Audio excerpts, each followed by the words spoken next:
Alrighty, good morning, everybody. It's now 11:30 on Tuesday, the 14th of May, and my name is Kyle Fisher. I'm a precision ag advisor for HTS Ag here out of Harlan.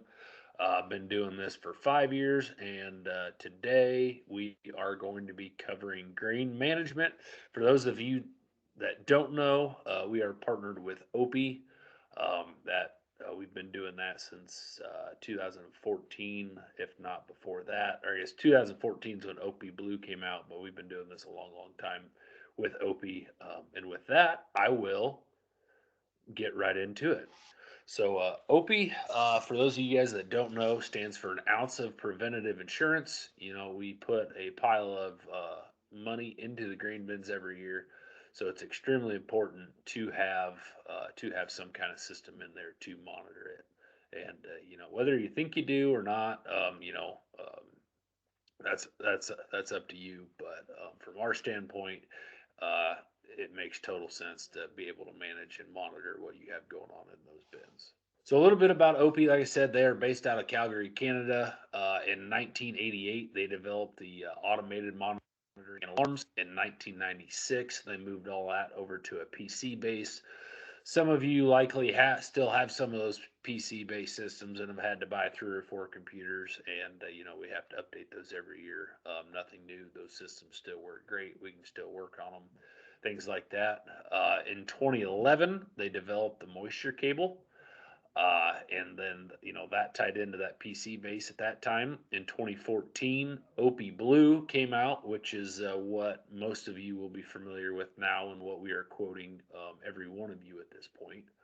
And in 2023, CO2 monitoring was finally released. Having been doing this since 2019, I want to say in that 2020 2021 range is when the CO2 topic really got hot. A lot of people were asking for it, but nobody was really sure what we were going to do with that information. But at that point, OP took it to task, and it got that figured out, and we now have that as part of our system. So this slide here is just a brief synopsis of what your grain bins would look like. This is the countertop bins I would take to trade shows. The bin on the left is a moisture cable. The bin on the right is a temp only cable. The moisture cable will tell you temperature also. The big difference there is the temperature cable is serviceable. If one of those goes bad, we can pull the center of it out and replace it, and you have a brand new cable. The moisture cables, if we start doing have trouble with them and we're losing more than half the sensors on there, we do have to replace the whole cable, and that requires the bin being empty and some other information and some other things like that. The two nodes you see down at the bottom, the one on the left is what we call the gateway. For lack of a better term, that is the brains of the operation. That is the piece of hardware that all of the information that gets read goes through before it sends to the cloud. The pieces over on the right are the plenum sensor. They're really not a lot different than the plenum sensors that we're currently using. If you have a low temp heater, it'll tell you temperature, pressure, things like that, and the new ones also tell you CO2. And then that other little box down there is the fan control node. That is what reads all that, and then also tells your fans when to turn on and off. This slide here is the dashboard when you log into OP Blue. This is what you see on the left hand of the screen. You can see your account, and then you get into the grain condition, site summary, bin data, fan control, inventory, things like that. The center of the screen, you can see we have a stoplight looking icon. That is an early indicator of what your system is doing. If it's green, everything is where it's supposed to be. If it's yellow, you have gotten a couple alarms, but nothing major. If the red light is on, there is something, the system has sensed something major with that. The inventory, it shows the rough number of bushels that you have. By no means would I sell corn based off that. The sensors are all 4 feet apart on these things, so it gets you close, but it's not exact. It's not totally spot on. The global view is, if you have multiple bin sites, it all runs through your same account. It'll give you a number of those, number of bins, and just, if somebody else is logged in logged into there, like when we are troubleshooting. That gives us an idea of what we're looking at. The system status, that'll be green, yellow, red as well. If your gateway is offline or something else is wrong, that green shield looking icon will be yellow or red. Top right of the corner, you can see the weather icon and the fans. We'll get to that in a minute, but there's also an alarms tab up there that shows up on some next screens. So this is the 3D view screen. This is personally where I like to look at a lot of things. Right now, I have it selected to read temperature only. The first thing that probably catches your eye is the green bin in the middle. That is a 42-foot bin. It has 5 cables in it, 2 moisture cables and 3 temp only. You can see that we got 38, 37-degree corn in the bottom, and we got 48 and 42 towards the top, and then we also have a 63-degree temp sensor at the very top there. That sensor likely isn't very deep in the grain, so the temperature fluctuates a little more there. Likely nothing concerning. Towards the top of the screen as well, you can see that it shows you what bin it is, and then we get into the grain type. That bin is full of corn, the current temperature, the average grain temp, and then you move over to the right. It shows you that the average grain moisture in that bin is 16.5, and then the plenum is rating 12.8% equilibrium moisture content. Then we move to the right of that a little bit. We have current control status is set to natural air dry, and the fan is off because the parameters on the outside of that bin with what the plenums are reading and the weather station is reading, it says it is not quite time to turn the fans on. So I'll move slides here, and this is the exact same screen except I highlighted the moisture content of the bin. We can zoom in, or we can take a look at the center cable. We got 14.6 moisture corn on the bottom and 18.4 moisture at the top, and it looks like on one cable there might be reading at 20%. If you look, there might be a wet pocket in the bin there, but if you look throughout the rest of the bin, likely that is reading a little bit high, or there's something, the sensor might be acting a little bit funny. These cables were installed in 2014, so they are getting a little bit of age to them, but nothing major. And at the top of that screen, you can also see, like the current temperature, current moisture content, all that stayed the same. All right, so this is our fan control settings. I did skip a few pages here just to, it's just a couple button clicks to show you how to get to this. So let's start at the top. We have the requested control mode is set to natural air dry. That is what 99% of you are going to run. We also have NADH, which is natural air dry with heat. We can call for your low temp heaters to come on to speed the drying process up. So let's say you got a 8,000 bushel bin with a big fan on it and a heater, and you want to dry something a little bit faster, we can do it that way. Or if you got a big bin and you have heaters on both fans, we can call for those to come on that as well. The target EMC range, this you can see this has it collared in between 12% and 16% moisture. So the fans are not going to run if it sees that the parameters that it's going to put into the bin are less than 12 or greater than 16. We can change that a little bit as we get a little farther away from harvest. Let's say, for example, you put some 18% corn in the bin or 19%. We're going to move, we're not necessarily going to drop that 12% down, but we might raise that 16% node up to 21 or 22. Just for the sake of that helps us run the fan a little more to keep air going through it, just for the fact of having air run through it. And then as it dries that down, we will slide that back to the left and get that closer to 15 or 15.5 or 16, wherever you want to set it. Down below that is the target temperature range. Anything below 50 degrees is great. We try to shoot for about 40. So you can see we have it colored in at between 30 and 45. Uh, my personal preference, I would have that 30, probably at 35 degrees. What we can do if those fans come on when it's that cold, we can actually freeze the trap shut. Like the system just, it's not human like us. It doesn't think of those things. So if we do blow too cold of air, we can freeze things out. We now have CO2 monitoring. Like this slide says, normal CO2 is 400 to 600 parts per million. 1,200 parts per million is you have a problem starting, and after anything 1,500 to 2,000 parts per million, you likely have a problem. This plenum sensor here, we put one of those in the headspace and one in the fan transition as well. Um, you know, the one in the headspace is a little less important than the one in the transition because CO2 is a heavy gas and it sinks. If your headspace is picking up something, you likely have something totally sealed while you have a crust, or there's enough air moving in there that it is moving it up. So we'll go to the next slide here.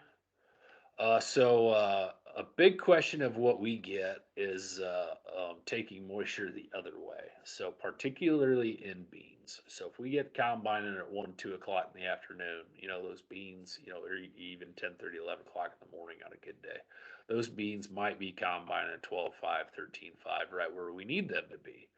But at the end of the day, they might be down to 8 or 9%. And if you have ever sat down and figure out your shrink on what you're losing when you haul 9% beans to town, we can help with that. I will preface this with it takes time to do this, and you have to have a lot of horsepower.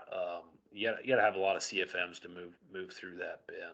Um, like so this bin that we're looking at here is a small 3,500 bushel bin. It does have a small fan on it, but they've also been in the bin since the 12th of November, and it's now May 14th. So we've had some time to do that. So if we take a look at that here, you can see we have 11.3% moisture beans on the bottom.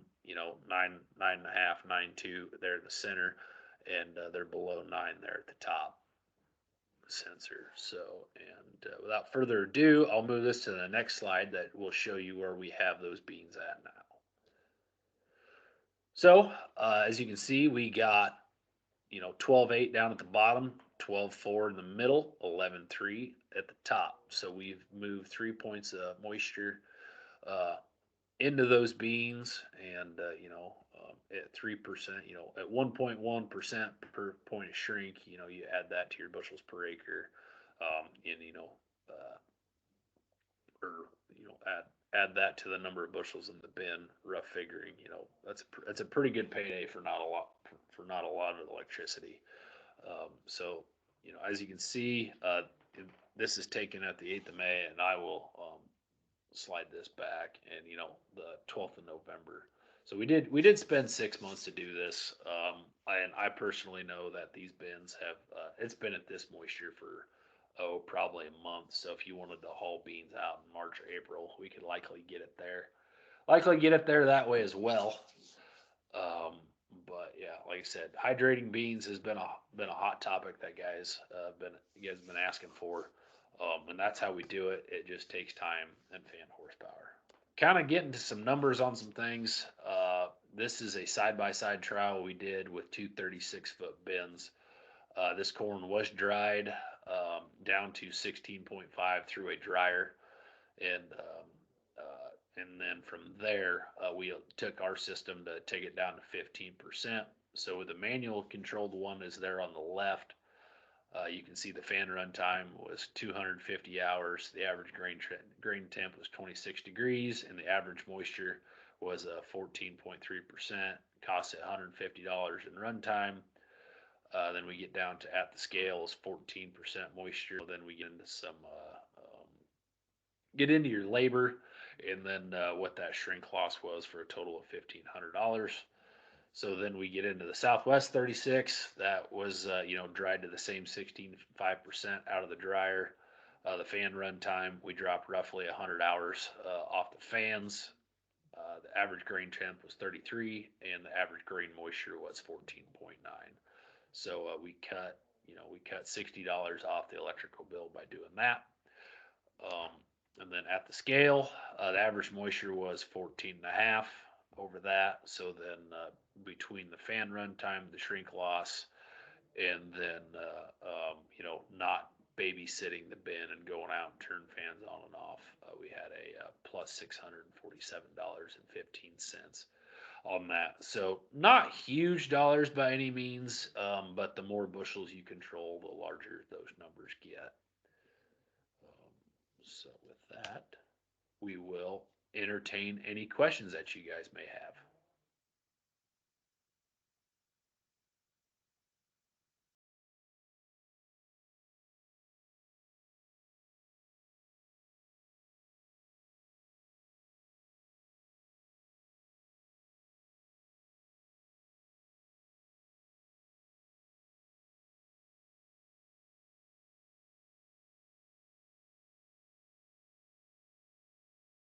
Does anybody have any questions over any of the slides that we just went through?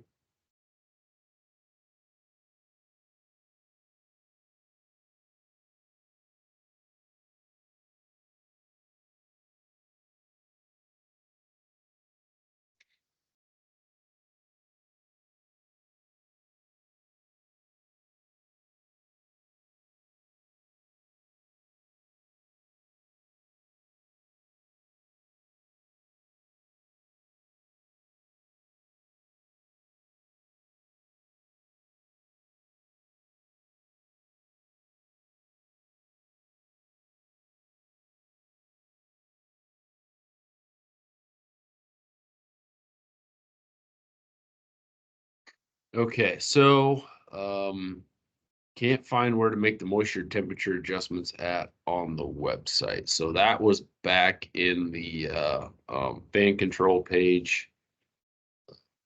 We go to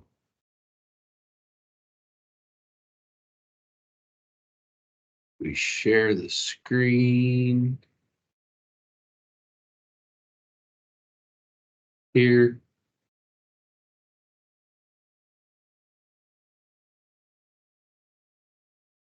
If you go to this screen, yeah, and then go down to fan control, it will you'll come up with a grid of each bin, and then you click on that, and then that will open up that parameters.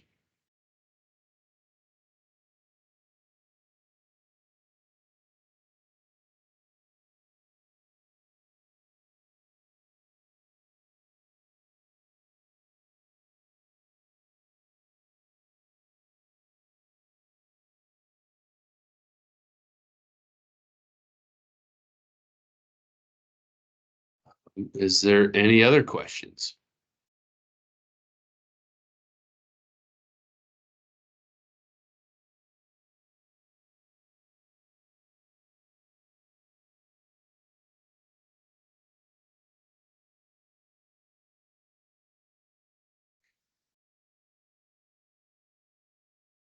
Alrighty, with that, if you guys have any questions later, feel free to contact us at the office here. And one of us could certainly come out and visit you and go through it.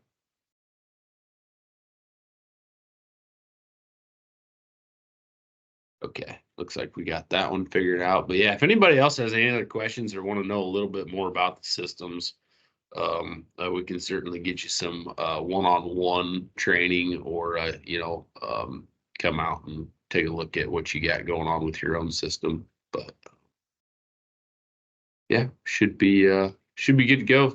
Thank you guys for taking time out of your days and joining us. We greatly appreciate it. I know we're all busy this time of year, even if we are on a little bit of a rain delay during planting season, but nonetheless, still a good time to go over it.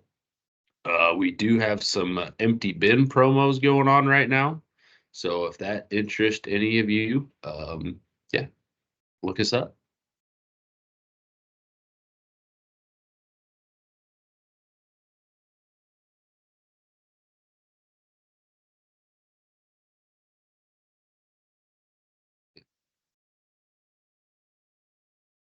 So can everybody see? Stop sharing.